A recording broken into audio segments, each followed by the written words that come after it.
Good morning students, this is Junita Mukherjee once again in class 11 physics, making you learn about the Bernoulli's principle. This is Bernoulli's principle which I am going to start today, and this is very much easy in comparatively to the principle of continuity taken into account, because this will make you understand more clearly, as you have already seen the principle of continuity, and you have been through the Pascal's law and Archimedes principle. You have learned so many things, you have learned in smaller classes. Continuing to this is the Bernoulli's principle here.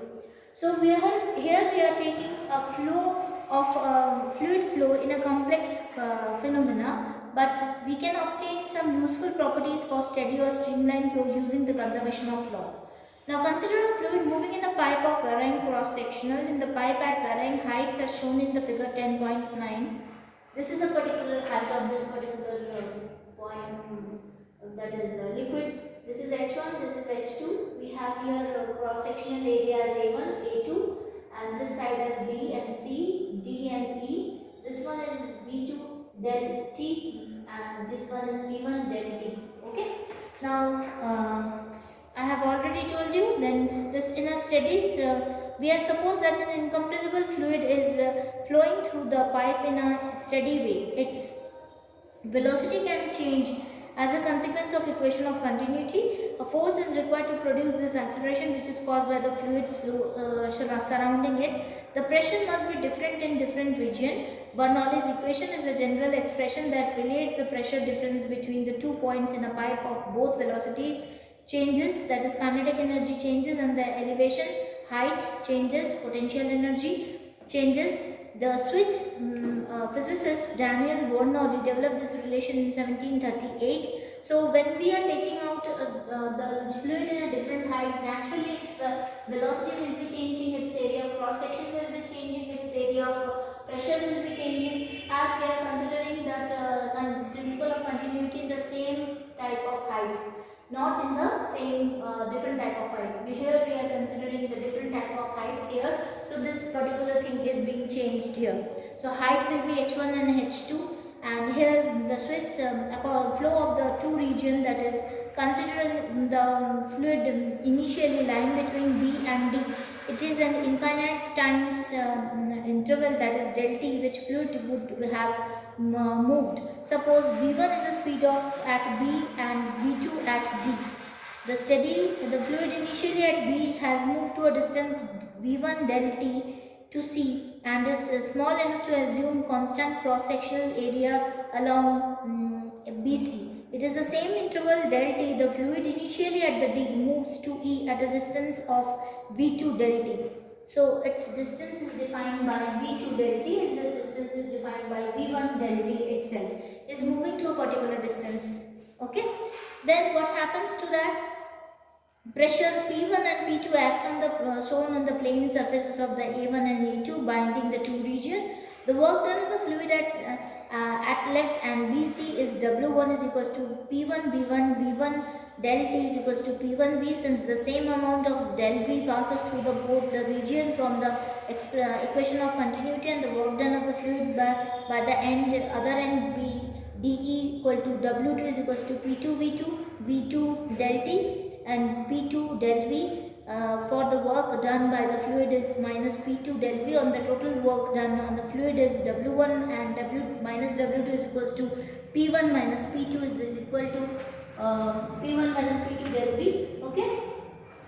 So del U, that is we are taking the gravitational potential energy of this particular liquid. So part of the work done in changing the kinetic energy of the fluid parts goes into changing the gravitational potential energy. If the density of the fluid is rho and del m is the mass passing through the pipe of the time del t, then its division is given, gravitational potential energy is given by del u is equals to Pg del V H2 minus H1, this particular gravitational potential energy. Then changing the kinetic energy will be del K is equals to 1 by 2 rho del V, that is V2 square minus V1 square. Now from the work energy theorem we can state that P1 minus P2 is equals to del V minus 1 by 2 P del V, rho del V is equals to V2 minus 1 is V21, that is rho d G del H is equals to H2 minus H1. So from this particular equation we will get these two equations into continuation. That is, we are taking 1 by 2 rho common, and here we have taken del v cancelling from all the sides. Okay, we can cancel this del v and this del v. Okay, del h we can consider. Okay, these two can be taken out, and thus what will happen to that? So 1 by 2 del v2 square minus v1 square, and del rho h will be equal to, sorry, it will be del v here. It will be del v. Sorry to write down. So del v will be cancelled out from both the values. So if it is taken from all the equations, so cancelling all the equations, we will get that the term del v is equals to p1 del 1 by 2 rho v1 plus rho g h1, and v2 is equals to 1 by 2 rho v2 plus rho g h2. Okay, so this is equal to a constant, that is p plus 1 by 2. p1 and p2 is taken as p. Okay, this particular value and this particular value is taken as 1 by 2 rho v square, and this particular value and this particular value, that is rho gh1 and rho gh2, is taken as rho gh. This is equal to constant, and this is what we call the Bernoulli's principle. At a volume equal to 0, velocity equal to 0, what will happen to this particular part? P1 is equals to rho gh1 and P2 is equals to rho gh2. So P1 minus P2 will be rho gh2 minus h1. At pressure, at volume is equals velocity of the fluid at 0, means the velocity is at rest position. Okay, so this is how the velocity Bernoulli theorem has. In other words, in words, the velocity relation may be, Bernoulli's relation may be stated as follows: as we long the streamline sum of the pressure P and the kinetic energy per unit volume PV rho v square by 2, and the potential energy per unit rho gh remains a constant. So this is the Bernoulli statement which you need to understand, and it is there in after the figure, just after the figure in words. You can write down this Bernoulli's principle in your copy, and note that in application, the conservation law principle, there is an assumption of no energy is lost due to the friction, but in fact when the fluid flows, some energy does not lose due to the internal friction. This arises due to the fact that is in a fluid flow, the different layers of the fluid flow with different velocities, and this layer exerts frictional force on each other, resulting in a loss of energy. This property of the fluid is called the viscosity and is discussed in the above detail in the latter section.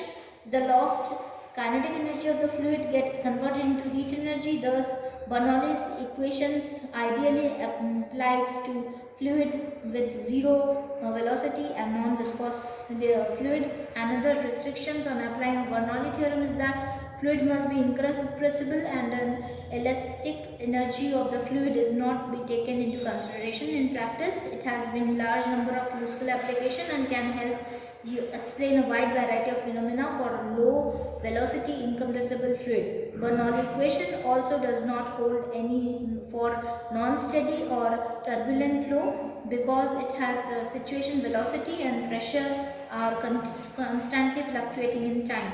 When a fluid is at rest, its velocity is 0 here, and I have already explained this particular value will come when the fluid will be at rest position. So this is applicable to the streamline flow. This is not applicable for the turbulent flow of the liquid, or it is not applicable for this because of this non-steady flow of the liquid itself.